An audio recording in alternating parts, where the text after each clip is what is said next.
The Rebel Capitalist Show.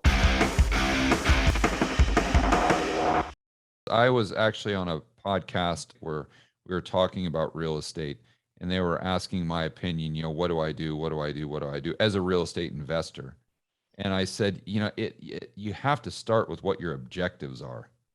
Because if your objectives are to never sell, and if you're just trying to buy positive cash flow and maybe take a prudent path to short the dollar, then I think it can make sense in certain instances, especially if you have an edge when it comes to property management and Yeah. all those things that really make or break a real estate portfolio. But if you're someone that wants to do a cash out refi in 2 or 3 years, and if you're someone with an adjustable rate mortgage, or if you're someone that buys a property that has negative cash flow, expecting the appreciation to bail you out, then I wouldn't touch it with a 10-foot pole. Yeah. Where do you, how do you, what advice do you give for real estate investors in this type of market? And then maybe after that, let's think through what advice we would give a potential homeowner who's just trying to consider whether now is a good time to buy or sell. Yeah, well, of course it depends where, right? Location is obviously important. If you're in a cyclical market, you're going to feel a downswing in the market more abruptly than in a linear market. But I predicted that we would see a 12% increase in prices this year and an 8% increase in rents this year. And I think I'm going to be right on, even with the higher rates. Now, granted, if rates go up much higher, that could certainly change things. But we're still just lacking inventory. Prices are still appreciating, even in the face of higher rates. 40% of U.S. homeowners own their home free and clear. So that portends that there's not going to be a foreclosure crisis with those 40% of people anytime soon. I mean, people that have a property free and clear tend not to be foreclosed on. It's pretty rare. It'd be for property taxes or litigation or some other thing. I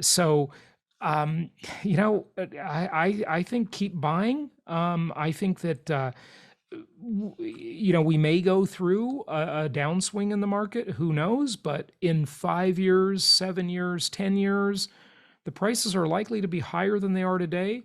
But like you said, all of that said, don't invest based on expecting appreciation.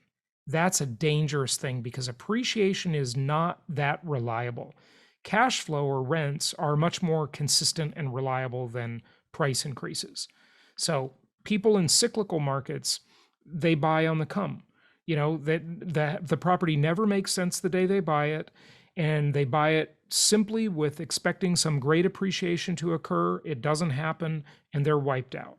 And that's what we see in cyclical markets. But in good, solid linear markets, the deal still works nicely. Yeah, I still think you got to have an edge, and you got to know that you're playing with fire. You just have to understand that you're buying when prices are incredibly high and very expensive. And so if you're someone who just wants to buy a stream of cash flow and you never want to sell the property, it's just like a McDonald's. If I was buying a McDonald's, I'm buying it for the $100,000 or $150,000 it throws off every single year in profit. I don't care about the price of my McDonald's, what I could sell it for in 2 years, 10 or even 10 years, because I never want to sell it. So if you're that type of investor, then I think, move forward, but tread carefully. But if you're the type of investor where you set things up to where you have to sell in 2 years or 3 years, not a good plan. My goodness gracious. Yeah, not a good plan at all. Yeah, you're asking for big problems right there. Absolutely agree. But George, housing prices, it's interesting when people say they're high or they're low, right? You've got to adjust obviously for the price of the house, the mortgage interest rate, and inflation, right? Those three things are the three main ingredients you have to adjust for. And I did a chart where I looked at mortgage payments on the median price house throughout history for the last 52 years. And I adjusted them for CPI inflation And then I adjusted them for Shadowstats inflation. And when you adjust that, the mortgage payment today, believe it or not, is at the lowest point in the last 52 years, with the exception of 2020. It was lower then, adjusted for CPI inflation or Shadowstats inflation, either one. Yeah, but again, this all depends or is predicated on you holding the property. Because if you're ever planning on selling the property, then even though the payment might be low now, interest rates go up and it might not affect your payment, but it's going to affect the payment of those people that you want to sell to. Great point. So that shows us it's kind of like being a bondholder, right? Because if you have that cheap mortgage, number one, you have a sustainable investment where you're not likely to need to sell because the deal works pretty well, right? But also you have an asset that's actually becoming more valuable. That mortgage, when there's higher rates all around you and you can't replicate that cheap mortgage, your mortgage is now even a more valuable asset because nobody can get money that cheap anymore, right? On your balance sheet, yeah. Yeah, on your personal balance sheet or your household balance sheet. And so, as I've said before, this is going to cause people to hoard their houses if they can, right?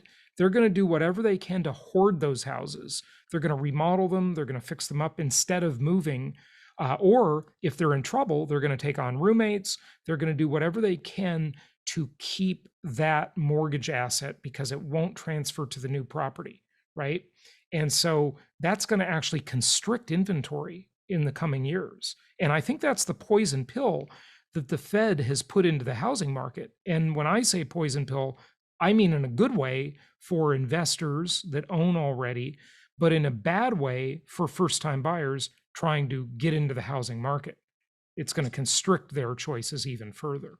Yeah, yeah. I mean, I see a lot of cross currents there because I think that as rates rise, you pull demand forward, but I think you could come up in a scenario where you're increasing supply artificially, if maybe just temporarily. Yep. Well, and what I mean by that is if you're a person that's thought about selling your house, let's say over the last year, now all of a sudden you're incentivized to sell. You want to sell now because you're seeing interest rates go up and you're thinking, I need to sell right immediately. I don't want to wait because if I wait, there could be fewer buyers, or the buyers that out there might not be able to afford the price I want to get for my house.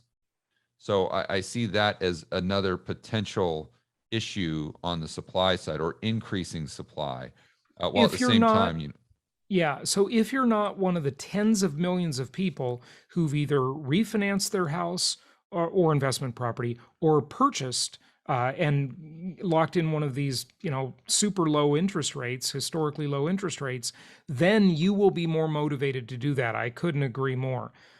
But so much of the market has already locked in those low rates, and that mortgage actually becomes more and more valuable in a rising rate environment. It's more valuable to you.